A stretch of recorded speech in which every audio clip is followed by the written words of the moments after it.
बिस्मिल्लाहिर्रहमानिर्रहीम।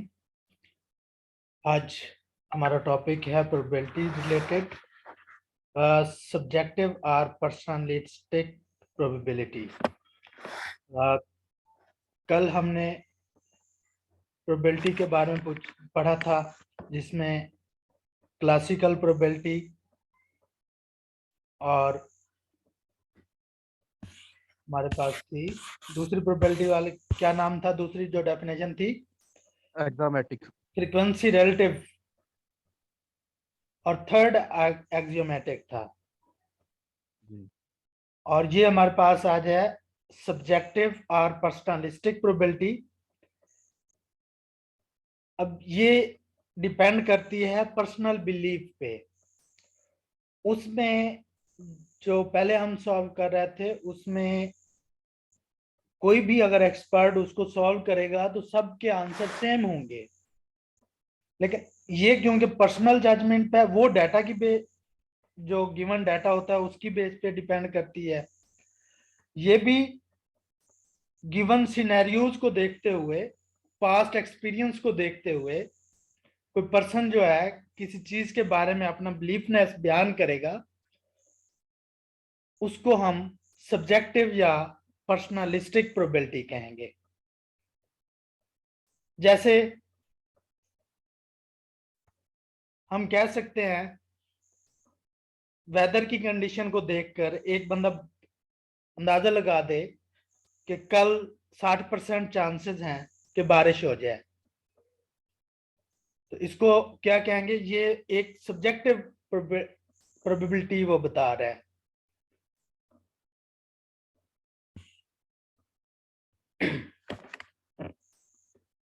ठीक हो गया, इसकी समझ आ गई। नेक्स्ट हमारे पास आगे जो भी पिछले मेथड्स हम पढ़ चुके हैं उनकी एग्जांपल्स हैं। एग्जांपल्स जो शार्ट हैं वो हम देखेंगे, क्योंकि इस तरह के एमसीक्यूज प्रोबेबिलिटी में से बनते हैं। A card drawn from an ordinary deck of 52 playing card. Find the probability that the card is a red card, the card is a diamond, and the card is a 10. कल cards की distribution हम पढ़ चुके थे। Red card की बात हो रही है तो हमने पढ़ा था कि रेड कार्ड 52 में से 26 रेड कार्ड होते हैं। तो रेड कार्ड की प्रोबेबिलिटी फेवरेबल हमारा रेड कार्ड है, तो ये 26, और टोटल हमारे पास 52 कार्ड होते हैं, तो ये 26 डिवाइडेड बाय 52 आ जाएगा। अ कार्ड इज डायमंड, ये भी कल हमने पढ़ा था कि डायमंड, स्पेड, क्लब या हार्ट, हर कैटेगरी के कितने कार्ड होते हैं? 13। तो डायमंड भी 13 कार्ड होंगे, तो 13 डिवाइडेड बाय 52 इसको काट देंगे, क्योंकि फेवरेबल हमारा डायमंड कार्ड है, तो इसके नंबर 13 है, डिवाइडेड बाय 52 करेंगे टोटल कार्ड्स पे, तो इसकी प्रोबेबिलिटी आ जाएगी। The card is a 10। अब 10 नंबर जिन कार्ड्स पे होता है वो टोटल 4 कार्ड होते हैं, एक डायमंड का, एक स्पेड का, एक हार्ट का और एक क्लब का। तो टोटल 4 10 कार्ड होंगे, तो 4/52 इसका आंसर आ जाएगा। नेक्स्ट है एग्जांपल एक, a fair coin is tossed 3 times, what is the probability that at least one head appears? तो जब सबसे पहले हमने अपना सैंपल स्पेस डिफाइन करना होता है।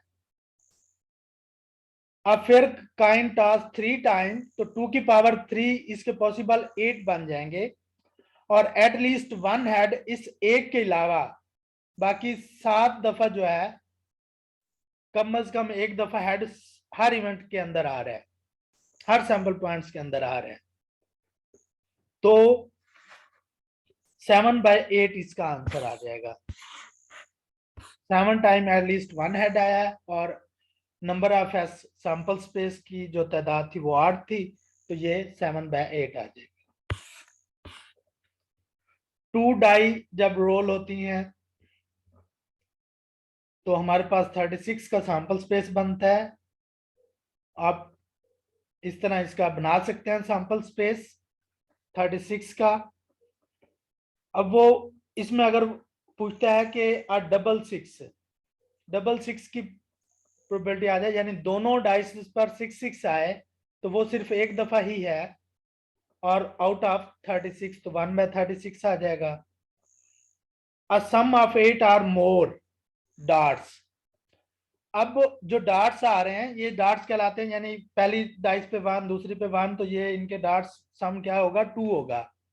तो हमने देखना है कि सम ऑफ 8 और मोर डॉट्स, यानी 8 या उससे ज्यादा सम होना चाहिए। तो आपके पास जब ये सैंपल स्पेस बना होगा तो आप इसको देखते हुए ही पता चल जाएगा कि यहां से स्टार्ट कर लें इसको, या आप लेफ्ट से स्टार्ट कर लें या राइट से स्टार्ट कर लें।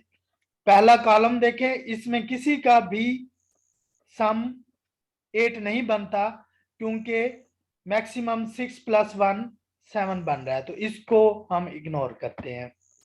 नेक्स्ट हम अगले कॉलम में आते हैं, तो इसमें 6 + 2 बन रहा है हमारे पास 8, ये 1 को काउंट कर लें। तीसरे कॉलम में आ जाएं, इसमें 4 और 3 प्लस करते हैं 7, 5 और 3 करते हैं तो 8, यहां से इससे नीचे जो भी होगा वो भी उसको काउंट कर लेंगे, क्योंकि वो 8 या 8 से ज्यादा ही होगा। तो 3 ये हो गया। फिर इसमें हमारे पास चौथे कॉलम में इनको काउंट कर लें, 3 इसमें आ जाएंगे, टोटल 6 हो गया।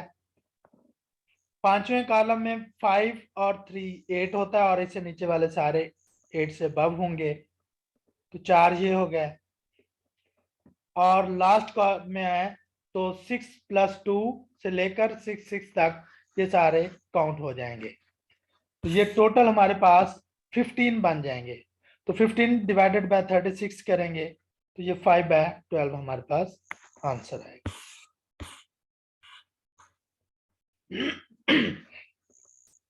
एक और एग्जांपल चार्ट है, 6 white balls and 4 black balls which are indistinguishable part from color are placed in a bag।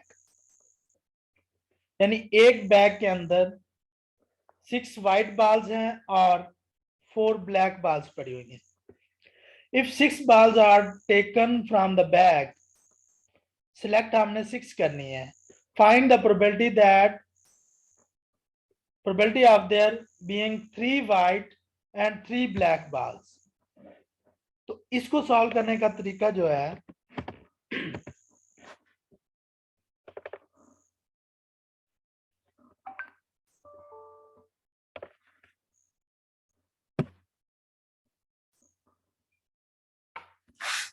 पहले आप डिस्ट्रीब्यूट कर लेंगे कि कितने कितनी बॉल्स है हमारे पास।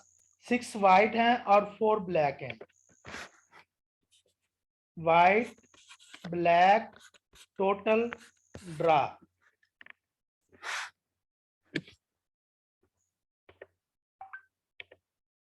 ये हमारे पास 6 और 4, और ड्रा हमने 6 करनी है।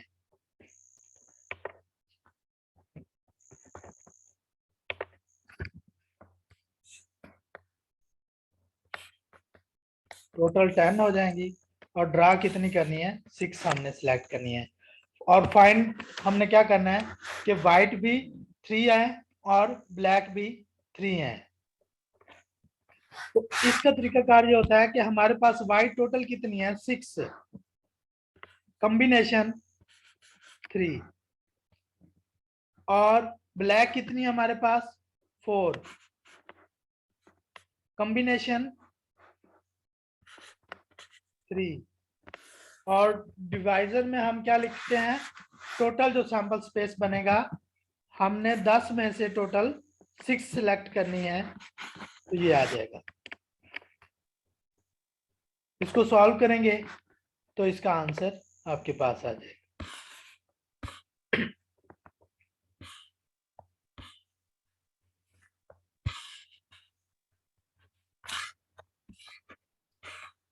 नेक्स्ट एग्जांपल है, इसको आप लोग देख लेना।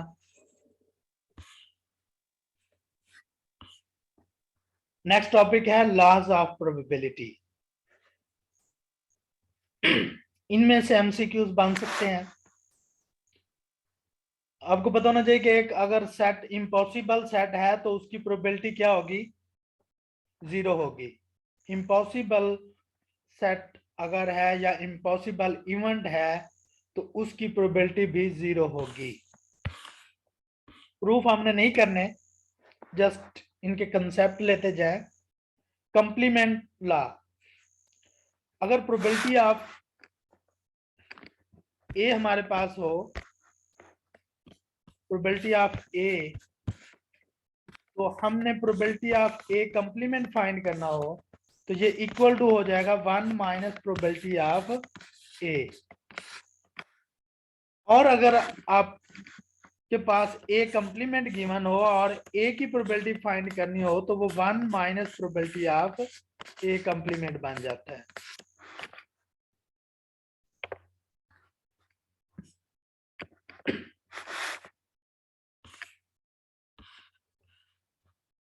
ये कंप्लीमेंट को यूज करते हुए, कंप्लीमेंट का हम क्यों यूज करते हैं, इसका क्या बेनिफिट है प्रोबेबिलिटी में कि हम कंप्लीमेंट लॉ क्यों यूज करते हैं, वो इस एग्जांपल से हम समझ सकते हैं कि a coin is tossed 4 times in succession. What is the probability that at least one head occurs? कि कम से कम एक हेड अक्कर हो उसमें। अब 4 कॉइन्स की बात करते हैं तो 2 की पावर 4 16 हमारे पास सैंपल पॉइंट बन जाएंगे। अब 16 में से वो कह रहा है at least one head occurs, कम से कम एक हेड जो है अक्कर हो। तो इसका उल्ट क्या हो सकता है, अगर ए डिनोट करता है at least one head occur, समझ आ रहा है, तो ए कंप्लीमेंट क्या शो करेगा, नो हेड अक्कर। ए कंप्लीमेंट फिर क्या होगा, नो हेड अक्कर। अब हमने फाइंड करनी है probability at least no head. ये चीज किस चीज के इक्वल हो सकती है, प्रोबेबिलिटी ऑफ ए कि at least no head, at least one head occur, ये इक्वल होगी 1 minus probability of no head occur. अब नो हेड क्योंकि सिर्फ एक ही है जिसमें टेल टेल टेल 4 टाइम आ रहा होता है। अगर हमने 4 कॉइन्स को टॉस किया है तो एक ऐसा इवेंट आता है जिसके अंदर कोई हेड नहीं है, तो हम इसको लिख सकते हैं 1 माइनस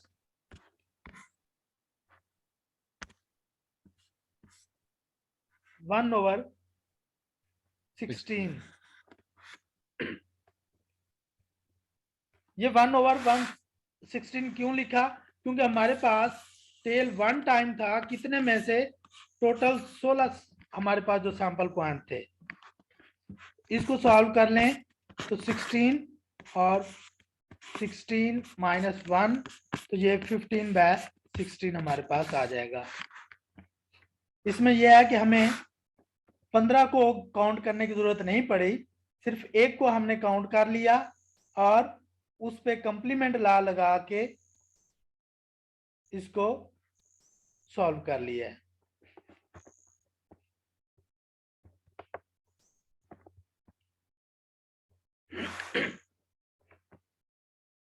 दूसरा, इसकी एक एग्जांपल लेते हैं। फॉर एग्जांपल हमने प्रोबेबिलिटी फाइंड करनी हो x ग्रेटर देन और इक्वल टू 2, कोई भी हमारे पास फॉर एग्जांपल इवेंट था और हमें वो कह रहा है कि x ग्रेटर देन और इक्वल टू 2 की आप प्रोबेबिलिटी करें और x की वैल्यूज कहां तक है, 1 2 से लेकर सपोज ये 50 तक हो। तो इस सूरत हाल में हम अगर कंप्लीमेंट लॉ नहीं लगाते तो हमें x इज इक्वल टू 2 से लेकर x5 तक हर एक की प्रोबेबिलिटी फाइंड करना पड़ेगी। यानी हम फाइंड करेंगे probability of x is equal to 2, probability of x is equal to 3 and so on, probability of x is equal to 50 तक हर एक की इंडिविजुअल प्रोबेबिलिटी फाइंड करना पड़ेगी। तो इस लेबर से बचने के लिए हम क्या करेंगे, कंप्लीमेंट लॉ लगा लेंगे कि इसका कंप्लीमेंट क्या बनेगा, 1 minus probability of x less than 2 कर देंगे। तो इसमें हमें सिर्फ probability of x is equal to 1 यहां पे फाइंड करना पड़ेगी, उसको 1 में से माइनस कर देंगे, तो ये रिक्वायर्ड हमारे पास इसका आंसर आ सकता है। ये कंप्लीमेंट का जो है बेनिफिट होता है।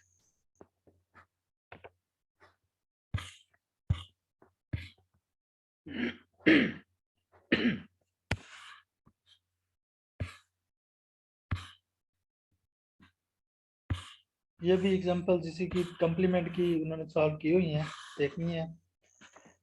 नेक्स्ट एक थ्योरम है हमारे पास कि अगर A and B are two events हो सच दैट A जो है सबसेट हो B का, तो प्रोबेबिलिटी ऑफ A जो है ये लेस देन और इक्वल टू होगी प्रोबेबिलिटी ऑफ B के। ये देखें A जो है सबसेट है B का, अगर वेन डायग्राम को देखते हैं A जो है पूरा का पूरा B के अंदर है, तो A क्या कहलाएगा, सबसेट कहलाएगा B का। तो A की जो प्रोबेबिलिटी है वो B की प्रोबेबिलिटी से छोटी ही होगी।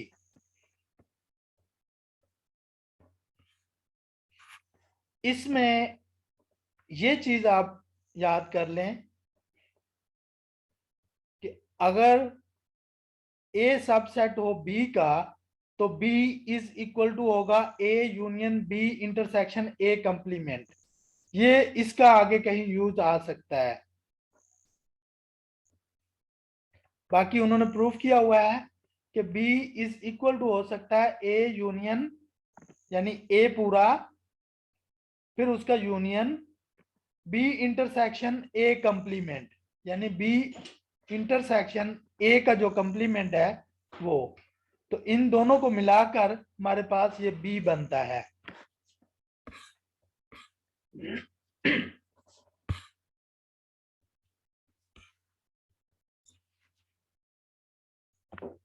उसके बाद ये चीज आप लोगों ने याद करनी है कि probability of A intersection B का कंप्लीमेंट इक्वल टू होगा probability of A minus probability of A intersection B।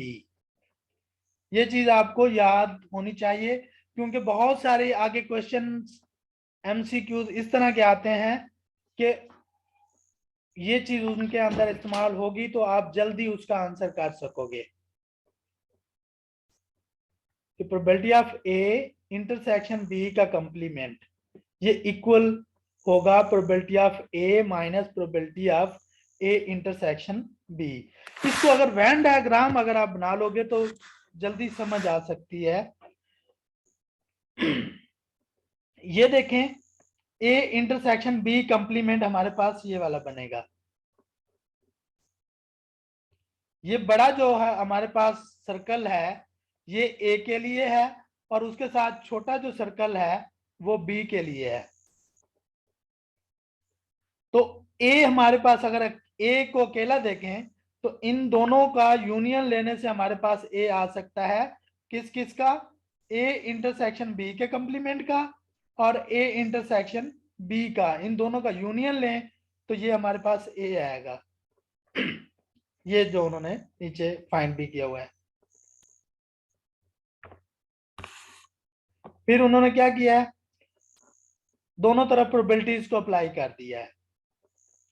दोनों तरफ प्रोबेबिलिटीज को अप्लाई करने के बाद probability of A intersection B complement को दूसरी तरफ ले गया और A को दूसरी तरफ, तो ये क्या बन जाएगा, probability of A minus probability of A intersection B complement बन जाएगा। अब ये A यूनियन B ये तो हमारे पास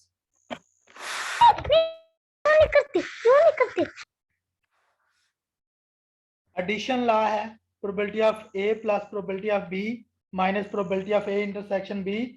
ये एडिशन लॉ उस वक्त यूज होगा जब हमारे पास नॉट म्यूचुअली एक्सक्लूसिव इवेंट होंगे। नॉट म्यूचुअली एक्सक्लूसिव इवेंट कल हमने पढ़ा था कि ऐसे इवेंट जिनके अंदर at least one common sample point होगा उसको हम नॉट म्यूचुअली एक्सक्लूसिव इवेंट कहेंगे। तो नॉट म्यूचुअली एक्सक्लूसिव इवेंट के लिए हमारे पास जो एडिशन लॉ बनता है वो probability of A plus probability of B minus उससे होगा जो कॉमन होगा उसमें। इसका प्रूफ आपने नहीं करना, जब रिजल्ट को देखना है। और अगर हमारे पास म्यूचुअली एक्सक्लूसिव इवेंट हो, म्यूचुअली एक्सक्लूसिव का मतलब यह है कि उनमें कोई कॉमन सैंपल पॉइंट ना हो, तो फिर हमारे पास probability of A union B is equal to बनेगा probability of A plus probability of B. अगर हम इसमें minus probability of A intersection B करते भी हैं तो वो क्योंकि खाली होगा तो वो जीरो ही आएगा, उसकी प्रोबेबिलिटी जीरो होगी, उसको हम लिखते नहीं है।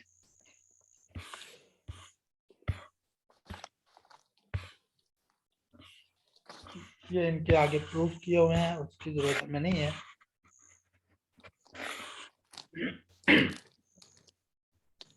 और ये उसका जनरल के कैटेगरीज, अगर हमारे पास के इवेंट्स हैं तो उसके लिए बनाना है तो ये बन जाएगा probability of A1 union A2 so on A K तक। तो ये probability of A1 plus probability of 2 plus probability of A K तक।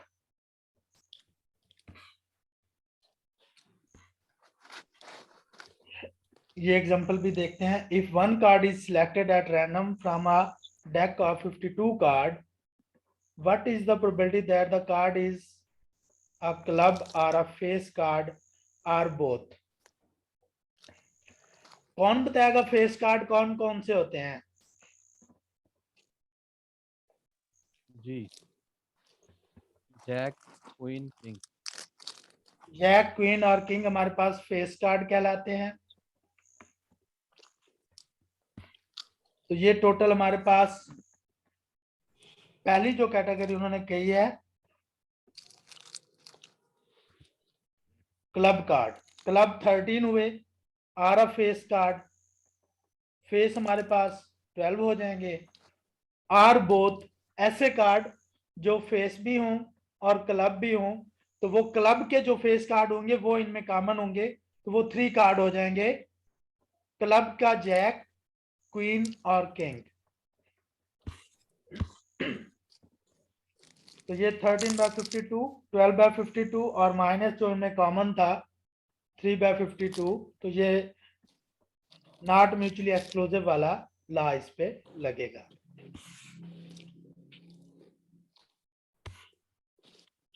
तो ये इंपॉर्टेंट है, इस तरह के एमसीक्यूज में आ सकता है। An integer is chosen at random from the first 200 positive integers. What is the probability that the integer chosen is divisible by 6 or by 8? हमने एक इंटीजर सिलेक्ट करना है फर्स्ट 200 पॉजिटिव इंटीजर्स में से, और प्रोबेबिलिटी फाइंड करनी है कि जो नंबर सिलेक्ट हो वो डिविजिबल बाय 6 हो या डिविजिबल बाय 8 हो, या फिर इसका कॉमन भी बन सकता है। कुछ इवेंट ऐसे होंगे जो दोनों पे डिवाइड हो रहे होंगे, जैसे 24 है वो दोनों पे डिवाइड हो सकता है। तो नंबर ऑफ एस तो हमारे पास 200 बन जाएंगे।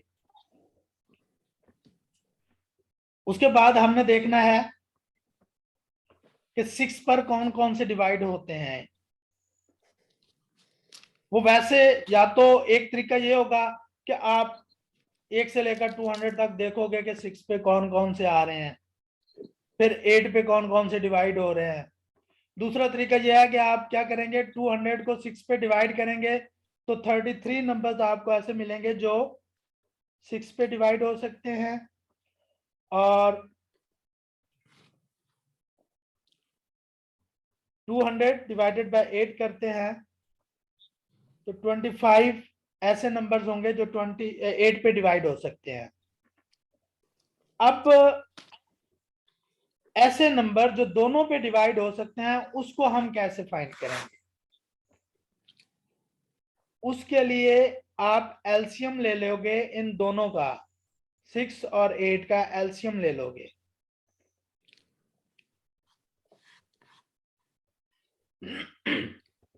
और फिर उसको 200 पे आपने डिवाइड कर देना है।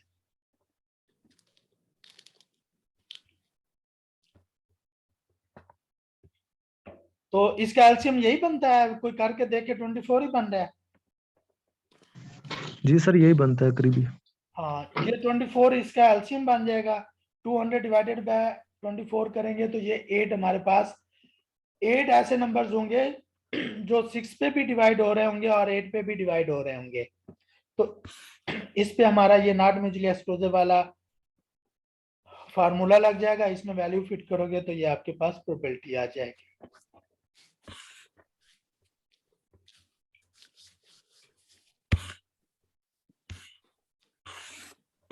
बाकी इनको आपने देख लेना है। हाँ, ये भी काफी मशहूर क्वेश्चन है। 3 horses A, B and C are in a race.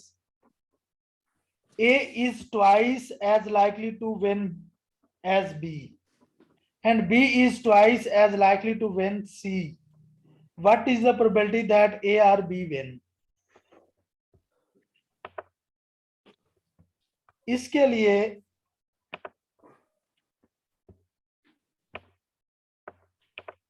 हम क्या करते हैं, ए, बी और सी उसने कहा है। ए के बी से दुगने चांसेस हैं और बी के सी से दुगने चांसेस हैं। सपोज सी का एक चांस हो, हम सी से स्टार्ट कर लेते हैं कि सी की प्रोबेबिलिटी पी हो, तो फिर बी की क्या होगी?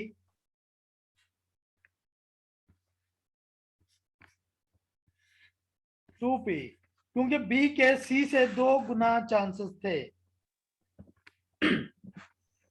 और ए की फिर क्या प्रोबेबिलिटी होगी? ये बी का दुगना होगा, यानी ये 2b होगा।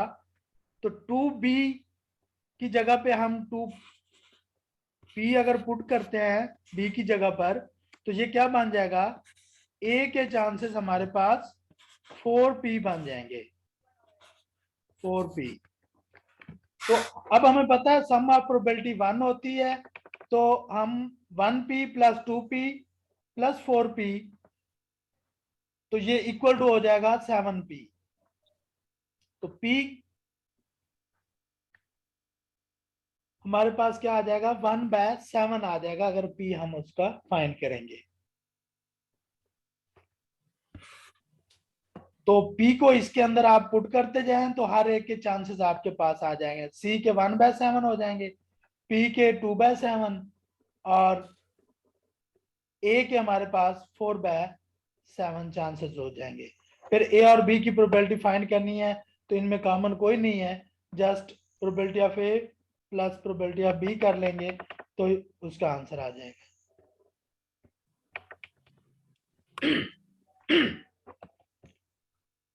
A union B union C 3 events के लिए अगर हो तो A plus probability of B plus C आएगा। फिर उनमें जो कॉमन है वो आ जाएंगे, दो जो कॉमन आपस में है, और प्लस फिर तीनों जो कॉमन होंगे उसका प्लस करना है। ये याद रखें कि तीनों का जब कॉमन है तो ये फार्मूले के अंदर प्लस लगा हुआ है, दो जब कर रहे हैं तो उसमें माइनस लगा हुआ है। ये फॉर 3 इवेंट्स के लिए है।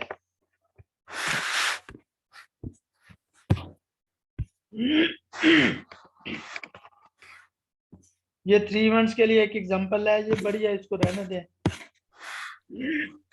नेक्स्ट हमारे पास कंडीशनल प्रोबेबिलिटी है।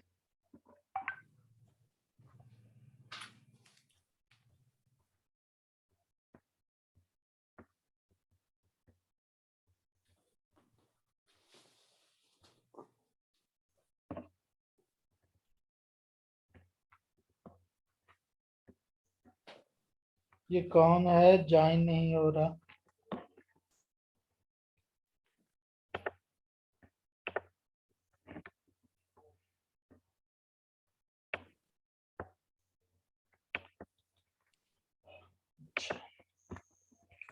अजान हो रही है, ब्रेक लेते हैं, फिर मैं आपको दोबारा कॉल करता हूँ।